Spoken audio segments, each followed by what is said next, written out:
전망을 했을 때 최악의 시나리오는 탈레반이 아프간을 석권을 하고 핵을 보유하고 있는 파키스탄까지 장악을 하여 중앙아시아의 패권 국가로 부상한 시나리오입니다. 두 번째 시나리오는 증강된 미국을 중심으로 국제안보지원군과 아프간 정부군이 탈레반을 소탕하고 치안을 회복하면서 본격적인 대응 작전을 실시함으로써 정상적인 국가로 발전하는 시나리오입니다. 첫 번째 시나리오는 다음 몇 가지 전제가 있습니다.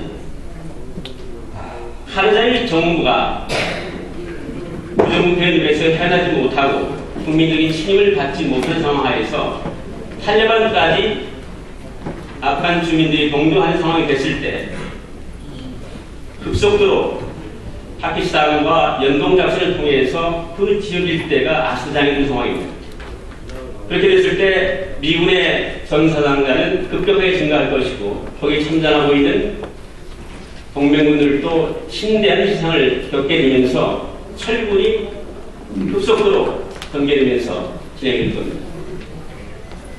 특히 중국과 러시아는 앞마당이라 볼 수 있는 중앙아시아 일대에 미국이 승리해서 장악하게 되면 자기한테 심대한 위협을 느낄 것이라고 판단하여 탈레반을 직간접적으로 지원하는 상황이 될 때 만약에 성공을 하게 된다면 중국과 러시아, 탈레반과 무슬림 세계가 연동을 해서 미국이 주도하고 있는 서구 경제안보 질서를 뒤흔드는 상황이 예상이 됩니다.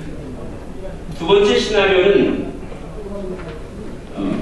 카르자이 대통령도 강력한 리더십을 발휘하고 또 국민의 지지를 받으면서 또 미국을 포함한 국제안보 지원군 기타 많은 나라들이 증파를 하고 아프간 정부군과 경찰도 전력을 증강시켜서 탈레반 세력을 소탕하는 상황이 되겠습니다. 안전이 치안이 질서가 회복이 되고 대교 인프라 구축의 재건 사업이 진행되면서 정상적인 국가로 거듭나는 상황이 되겠습니다. 중국과 러시아도 탈레반이 핵을 통제하는 상황이 됐을 때 심각한 위협으로 인식해서 사전에 미국을 포함한 아이사프와 협력 체제를 구축하면서 사태가 급속도로 안정으로 전환될 수가 있다는 시나리오가 되겠습니다. 이 두 가지 시나리오 중에서 우리 국익에 결정적으로 기하는 시나리오가 어떤 것인가는 분명한 것 같습니다. 이 말씀드린 대로 아프간과 핵을 보유하고 있는 파키스탄 양 지역 간의 탈레반 세력이 장악하게 될 때 한국의 중앙아시아 지역의 자원 확보 문제나 중동산 석유의 수입선인 해상교통로가 심대한 위협을 받게 되고 또한 탈레반 세력이 핵을 개발한 북한과 연계된 테러 조직망을 구축할 경우 한국의 안보에도 심각한 위협이 예상되기 때문입니다. 이런 불안정한 정세에서 우리의 활동이 국점에서 날로 확장되고 있는 상황임에도 불구하고 아프간 파병 반대파들은 미국에 끌려가는 명분 없는 전쟁과 제국의 무덤으로 패전할 수밖에 없는 전쟁에 왜 우리의 젊은이들을 보내야 하는가를 비판합니다. 그다음에 핵 실험 등 북한의 직접적이고 중대적인 위협이 있는 상황에서 어떻게 타 지역에 우리가 신경 쓸 계기가 되느냐는 논박을 합니다. 또한 탈레반의 공격으로 인한 파병 경력의 안전을 심히 우려하고 있습니다. 2007년 샘물교회 성도들이 아프간에서 활동을 하다가 집단으로 피난된 상태에서 풀려났을 때 만약에 한국군이 복귀하게 된다면 다시 파병을 하게 된다면 분명한 테러가 예상되기 때문에 그것은 뻔하다는 얘기를 하고 있습니다. 그러나 아프간 전쟁은 유엔 안보리 결의에 의해서 국제법적 정당성을 확보한 전쟁입니다. 국제안보 질서를 위협하는 탈레반 세력을 소탕하기 위해서 40여 이상이 참여를 하고 있고 이것은 19세기 말 영국이나 1980년대 구소련 단독의 제국주의 침공과는 성격을 달리하고 있다고 봅니다. 1960년대 후반 1.12 사태와 쾌골로 납치 사건, 삼척 울진 무장공비 침투 등으로 당시 안보 상황은 오늘 못지않다고 봅니다. 이 상황 안에서도 베트남전에 2개 전투사단 5만 명이 파병하여 31만 2,800여 명이 참전한 바가 있습니다. 이 베트남 참전 기간 동안 상당히 많은 참전 작전 경험을 했던 우리 장병들이 귀국함에 따라서 오히려 북한의 무력 도발이 그쳤다는 것은 시상가 없다 봅니다. 한편 찬성론자는 아프가니스탄 한국군 파병은 국제적인 의무로 봐야 된다.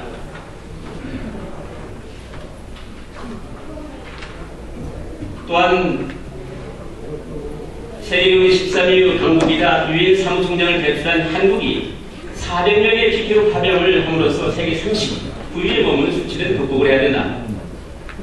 이런 국제안보 이슈의 진정성을 갖고 해결에 동참했을 때 비로소 국제사회로부터 예우를 받을 수가 있고 더 떳떳할 수 있으면서 세계화 시대의 혜택을 누릴 수가 있다는 것이 첫 번째입니다.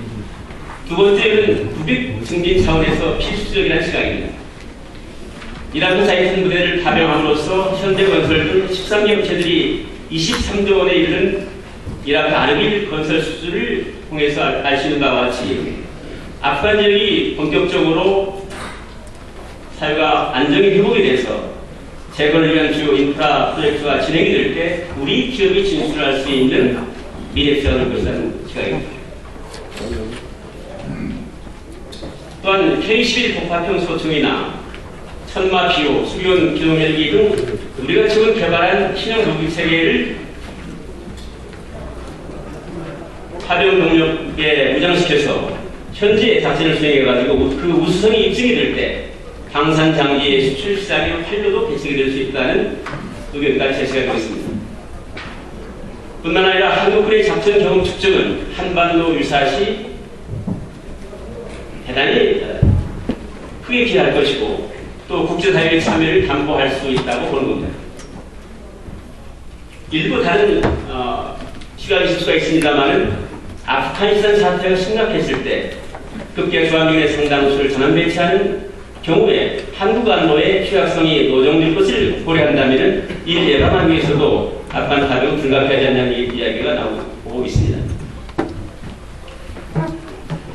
많은 분들은 한미동맹 문제에 대해서 너무 강조하는 것이 바람직하지 않다고 얘기합니다만 사실상 아프간 파병에 임하고 있는 41개 국가 중에서 미국으로부터 가장 많은 안보와 경제적인 지원을 받고 있는 나라는 단연코 저는 한국이라고 봅니다.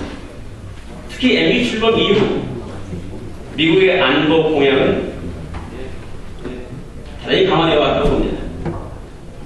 핵실험한 이후에 확장된 핵 억제 전략으로 대처하기로 합의한 바가 있고 또 한반도 유사시 세계에 가면 모든 미군 전력을 투입한다는 합의를 했었고 더 나아가서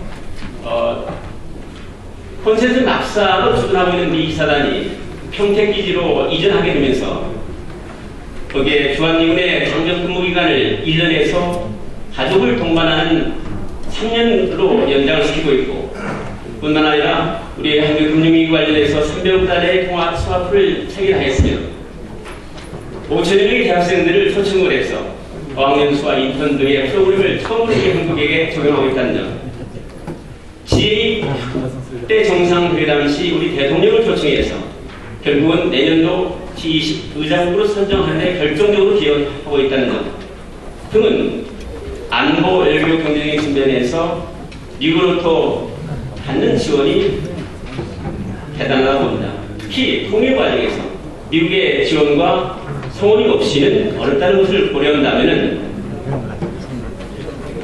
미국의 어려움이 있을 때 같이 동참해서 어려움을 함께 나누는 것이 저희 도리라고